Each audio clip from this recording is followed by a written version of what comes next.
Mi nombre es Renata López Álvarez del Grupo 8 de Derecho y yo decidí hablar sobre el juicio de Sócrates. Sabemos todo esto gracias a la apología de Platón y Platón fue uno de los discípulos de Sócrates. Entonces estamos en la antigua Grecia, en la ciudad de Atenas. Venimos saliendo de la guerra de los 30 tiranos. Sócrates tenía alrededor de 70 años. Entonces, principalmente el juicio se desata, o los acusadores es Meleto, un poeta, Anito, que era un político, y Licón, que era un orador.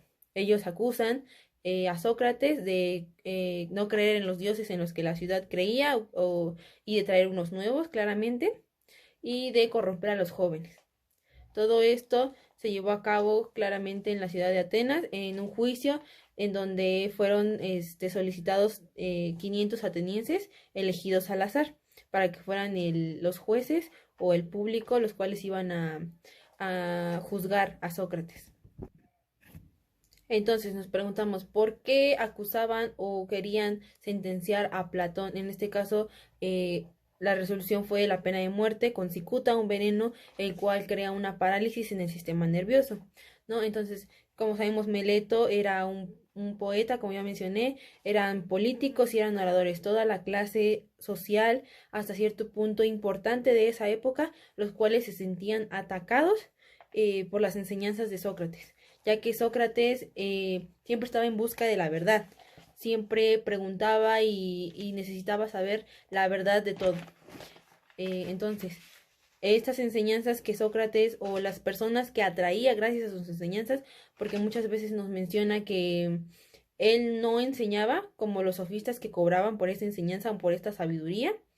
Sócrates ni siquiera enseñaba, simplemente en algunas ocasiones iba y cuestionaba a las demás personas, cuestionaba a los artesanos, a los oradores, a los políticos, como para decir por qué es importante o qué es lo que tú tienes, qué es sabio, qué es importante, por qué lo estás haciendo, el porqué de esto, el porqué de aquello. Y simplemente digamos que esas personas no sabían responderle con cierta seguridad, ¿no? Entonces por eso Sócrates tampoco se hace llamar sabio, porque al final de cuentas él sabía mucho en algunas áreas, mientras que los demás sabían más en algunas otras. Por eso su dichosa frase también que dice que solo sé que no sé nada. Entonces, Sócrates es sentenciado, ¿por qué? Porque criticaba supuestamente y atacaba a todos estos asuntos públicos, además de haber ya tenido o formado supuestamente un grupo de seguidores, claramente que eran sus discípulos, que querían aprender más sobre cómo él veía el mundo, qué era lo que realmente importaba. Entonces, en ese entonces, realmente, para que esto fuera un juicio, no existía ni siquiera un abogado ni mucho menos un juez. Entonces, estaban, por así decirlo, en el tribunal, eran 500 atenienses seleccionados al azar. Todos ellos, claramente algunos sí iban realmente por deber, por decir vamos a juzgar, a tomar una crítica, vamos a analizar todo esto, y claramente muchos otros era por este rencor que tenían hacia Sócrates, por él ser hasta cierto punto una persona muy importante en la Grecia para las mentes jóvenes, para las mentes brillantes, que hoy en día podemos decir, y como siempre, han sido estas personas las que han salvado o cambiado el pensamiento de la humanidad, la racionalidad que ellos tienen. Entonces, a Sócrates le dieron un tiempo limitado para defenderse hasta cierto punto, para hablar. Esto fue medido con un reloj de agua, eh, este discurso para defenderse. Ahí claramente Sócrates no iba a humillarse con tal de salvar su vida. En este caso, porque se dice que muchas veces estas personas se arrodillaban, suplicaban, incluso llevaban a su familia para que sintieran pena de ellos, perdón, que sintieran pena y que redujeran en este caso su condena, porque los acusadores, tanto el acusador como el acusado, tenía que dar una sentencia, ¿no? Entonces, yo como acusado tendría que dar a lo mejor una mejor pena para que no eligieran la de mi acusador, la cual claramente podría ser peor.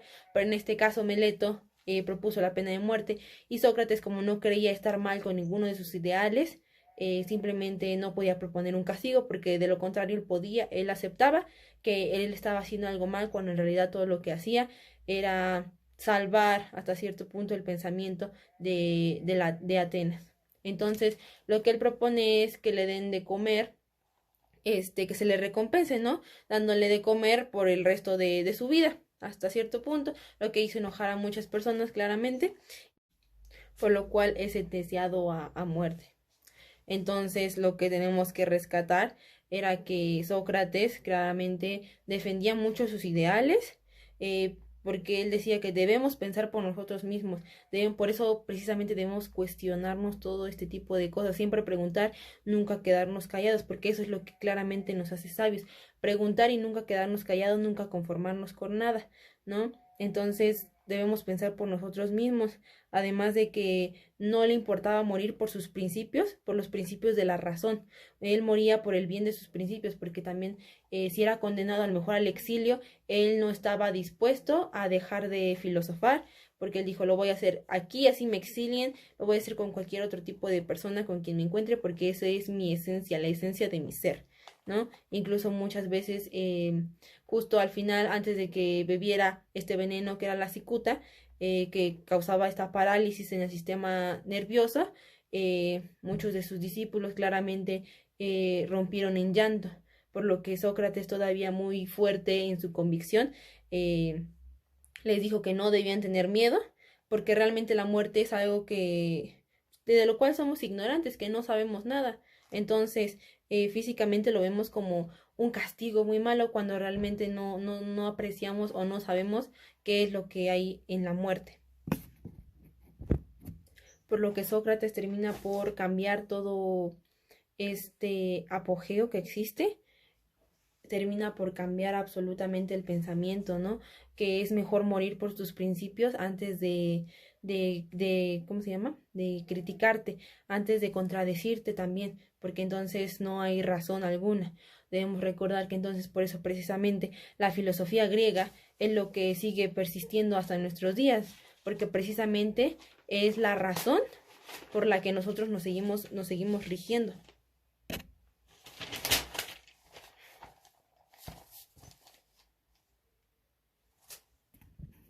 Porque al final de todo, el derecho en este caso, por el cual también nos regimos, todos nuestros argumentos deben tener una evidencia y no simplemente ser una opinión, lo cual simplemente es algo metafísico, ¿no? La opinión no tiene un fundamento, no tiene la base, entonces no podemos contradecir ni refutar nada porque al final de cuentas no tenemos de dónde sustentar las cosas que estamos diciendo, ¿no? Entonces es el ser lo que somos tiene que ser racional.